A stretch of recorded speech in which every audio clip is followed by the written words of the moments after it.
പാക് അധീന ജമ്മു കശ്മീരിൽ നിരപരാധികളെ കൂട്ടക്കൊല ചെയ്ത് പാക് സൈന്യം.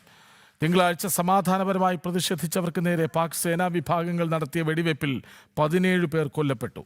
ജൂൺ 7 മുതൽ ഇതുവരെ 31 കശ്മീരികളെയാണ് പാക് സൈന്യം കൊന്നു തള്ളിയത്.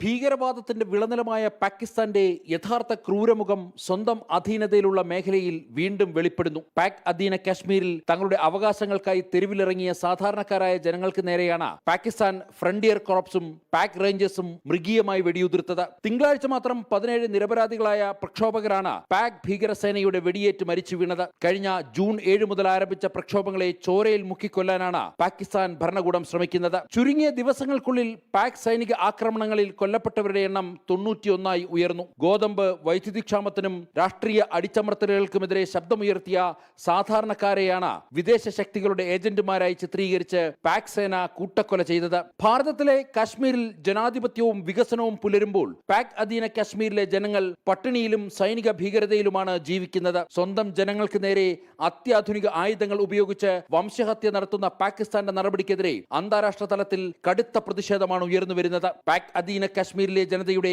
ഈ രോക്ഷം പാകിസ്ഥാന്റെ അധിനിവേശത്തിന് അന്ത്യം കുറിക്കുമെന്നാണ് വിലയിരുത്തപ്പെടുന്നത്. ജനം, ഡൽഹി.